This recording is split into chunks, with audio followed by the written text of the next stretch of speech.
Thank you for visiting my channel, Thinking Like a Virtuous Woman, where I inspire women to think like the woman in Proverbs 31, spiritually, financially, and also relationally.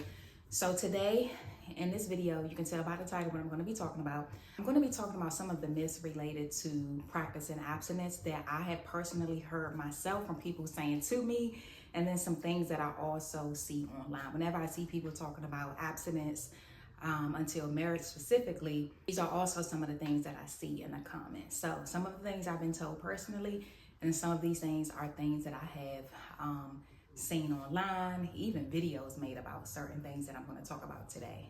Just a little bit background about me. I have been abstinent for 10 years, and I always share for those first 4 or 5 years, I was not dating at all. I was busy in my purpose. I was writing books, I was speaking, I had just a lot of things going on. So I did not, it wasn't that I necessarily chose to not date. It was just that I had so much going on that I didn't. And I didn't think it was going to make 10 years. When I started, I would not have believed that I would have gotten to this point, but here we are. The first myth that I want to talk about is the myth that you will not be able to find a man who is also abstinent. Now, this is for the women. I have seen, I can't even tell you how many times I have seen specifically from men say that ain't no man practicing abstinence. Good luck with finding a man that's going to do that. Now, I believe that that's one of the biggest lies that the enemy ever told, because of the fact that I personally know men who are practicing abstinence, and I personally know men who were abstinent up until they got married. Like one of my friends, he was abstinent for like 5 years until he married his now wife. Now, I will say that my dating pool, of course, is a lot smaller because I'm practicing abstinent, but that's not my biggest problem. When I'm dating, you know, I've met men who are abstinent. I only date men who are abstinent, but when I've met men who are abstinent, you know, it still has to be other things that we align on. So I've met men who is also abstinent. We're both attracted to one another. However, we're on different pages when it comes to kids. I'm 40, my daughter is 20. I'm not having any more. Even if I could have more, I wouldn't at this point. And so, you know, there have been times where I have met men and we weren't aligned in that way. Either he didn't have kids and he wanted kids, or he had kids and wanted more. So while yes, it is, you know, challenging finding men who are practicing abstinence, that's not even the biggest challenge. It's just being aligned in other ways, and not even just kids, just being aligned in general.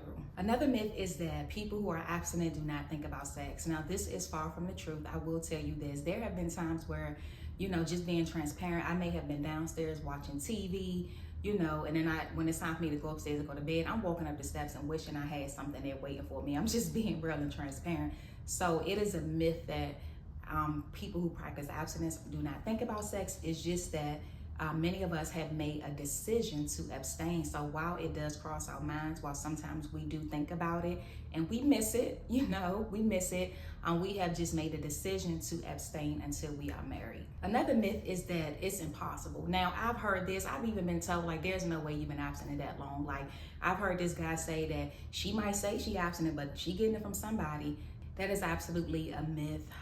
It is possible. And I think people who say that are people who know that they can't do it themselves. Like, I've met people who said, listen, that is not for me. More power to you, but that is not something that I'm going to do. You know, I just can't do it. And so I think that people who think that it's impossible is because they know that it's something that they can't do it themselves. And I get it. This is something that's been a part of many of us for a long time. So for many people, they do feel it's impossible, you know, but I can attest to the fact that once you, if it's something that you really desire to do, there's certain things that you have to, of course, put into place, but I can attest that it's possible. I am someone who comes from a background of addiction, sexual molestation as a kid. I was a hypersexual kid. So, you know, I know that saying, some people don't like the saying, if I can do it, you can do it too, because it's not true. Just because I can't don't mean you can too, but I am someone who beat the odds. I should not be abstinent. I should not be where I am right now. So it is definitely possible. Another myth is that once you become abstinent, God is automatically going to bless you with a spouse. Now, let me just say, I have heard stories where someone decided to practice abstinence. They weren't abstinent that long, and then they met their spouse. Great. But that does not happen for everybody. And I always look at it like this. Like, I know that God does not owe me a spouse, right? God doesn't even owe me the next day. So how dare I think that he owes me this? So although I I pray for a spouse. I know that this is not something that he absolutely has to give me. So when I do pray to God for a spouse, I go to him humbly. I'm like, listen, I know that, you do not owe me this, but I pray that it's in your will for me. I have had people say to me, like, I don't get it, like you're doing everything right. And one friend in particular comes into mind as I'm saying this, but she's like, listen, I don't get it. Like, you are practicing abstinence, you're doing everything right. I just don't get it. Like, I don't understand, why is God not giving you a spouse? And I had to remind her that God doesn't owe me that. And then also there are some things that I need to work on. Like, just because I'm abstinent, I'm not perfect. I still sin in other ways. Fornication is not the only sin. It's probably the one that is probably the most challenging, one of the ones that is the most challenging to overcome. But it's not the only sin. And I had to remind her, like, there's other things that I need to work on. God showed me multiple things that I needed to work on. When I was in a relationship, I started noticing some things, and God revealed to me some things about myself that I needed to work on. So I just reminded her, I'm not perfect. Like, I get it. That is a compliment for somebody to even say that, like, that they believe that that is what I deserve and they're praying for me and all of that. I really do appreciate it. But I do also know that God doesn't owe me that. And like I said, he has shown me some things that I needed to work on and still need to work on, okay? And also a part of that, there's also some people who like to insert their own reasons why they think why. And the reality is that you just don't know. And on the other side of that, there are some people who believe that, practicing abstinence will prolong you getting married because, your options are limited. I've even had somebody ask me, like, do you think you would have been married now because you would have been dating more, you would have had more options? And my answer was, I don't know. I mean, I don't necessarily think so, because when I think about, the fact that, before I became abstinent, I was dating different people and, sleeping with people that I was dating and stuff like that, they weren't my husband. And then I think about even the men that I've dated after I started practicing abstinence, because I have dated, I was in a relationship for a little while.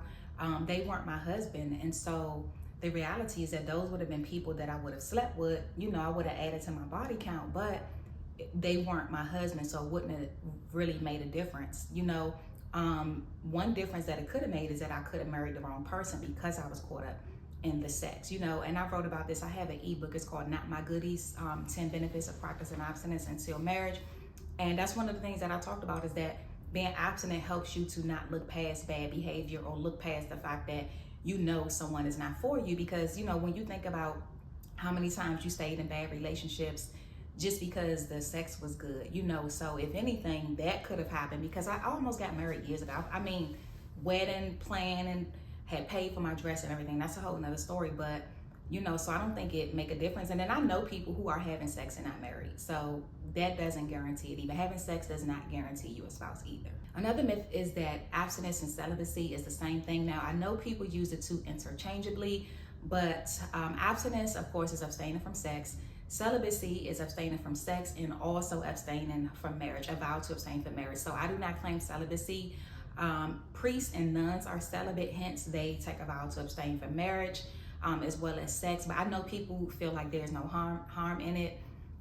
I watch what I say. Again, celibacy, it does mean abstaining from sex, but it also means abstaining from marriage. I don't claim that. Another myth is that it's okay to date someone who is not abstinent. Now, early on in my abstinence journey, I tried it. It does not work. The reason why it does not work is because a couple different things that can happen. First of all, you may, if you try to date somebody that does not have that same conviction, they may try it for you. You may meet somebody say, I want to try this for you.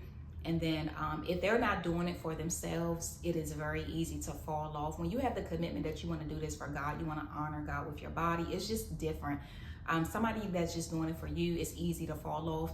It's easy to fall into moments where they may even tempt you, and also you also run the risk of them getting it from someone else. I don't recommend it.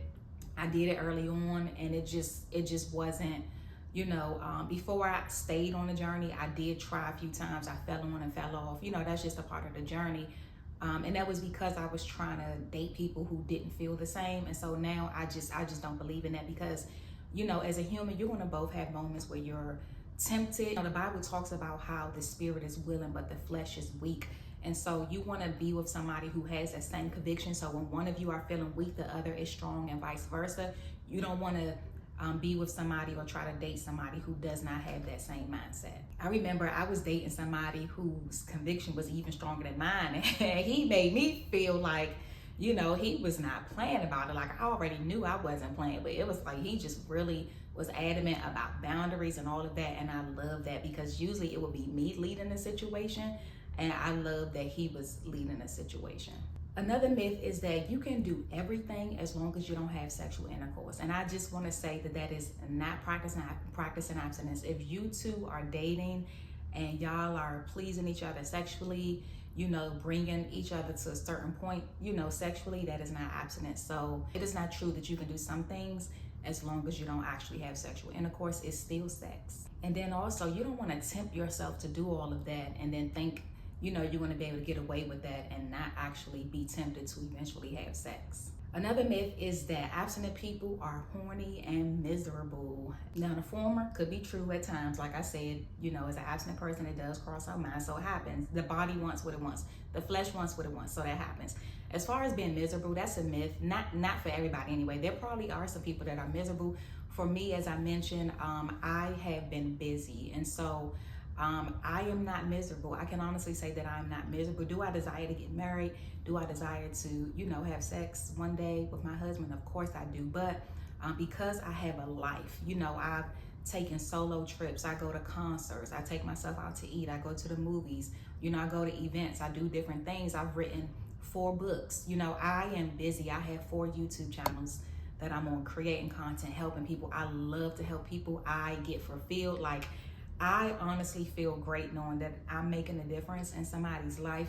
So for me, I'm not miserable. To someone that may be on this journey or wanting to start this journey and you are miserable, I would just say you really have to lean into, you know, finding purpose outside of that former lifestyle, because it is more to life than just going out here sleeping around. It is more to life than just, you know, jumping from person to person.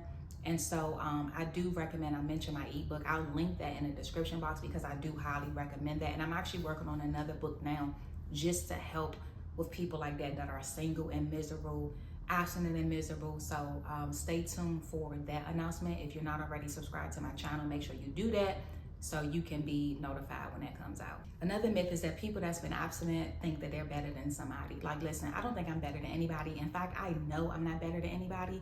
Although I've been abstinent 10 years, I am no better than anybody that's 3 or 4 months in. It is hard. Let me tell you, actually, when you're at the beginning of your journey, it's even harder. Like, I take my hat off to you guys that are just starting, because that is the hardest time.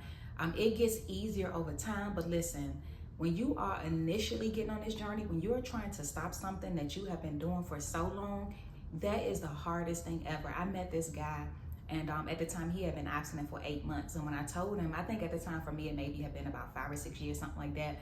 And I remember him saying, that ain't nothing. Like, he said, my 8 months ain't nothing compared to yours.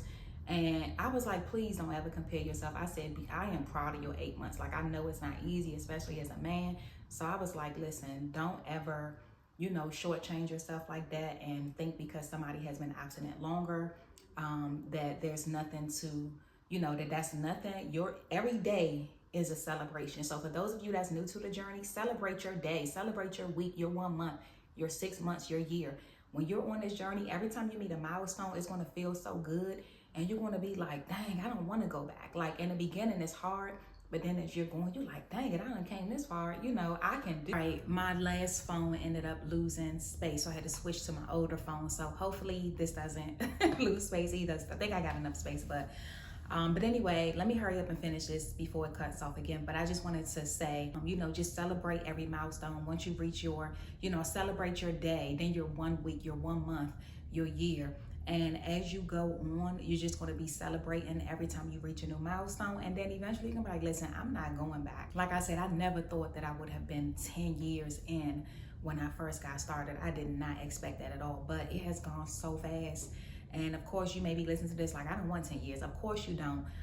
But I just share that to say that it has gone by so fast. Like I said, I wasn't even dating the first 4 or 5 years, but it has gone fast because I have found a way to have my life fulfilled in other ways outside of that. So let me know if this was helpful. Feel free to chime in down below. If you're watching on YouTube, make sure you subscribe If you're watching this video and it was helpful, make sure you give it a like, comment down below if you're on a journey or new to it or thinking about it. If you have any video suggestions, let me know down below. Anything you want me to address on camera, I can do that. Any prayer requests, you can feel free to comment them down below, or you can email me, which is a link along with this video. And I'll also link my ebook that I mentioned, Not My Goodies, 10 Benefits of Practicing Abstinence Until Marriage. You can simply search it on Amazon or look for the link below this video. Thank you again for visiting my channel. Be blessed.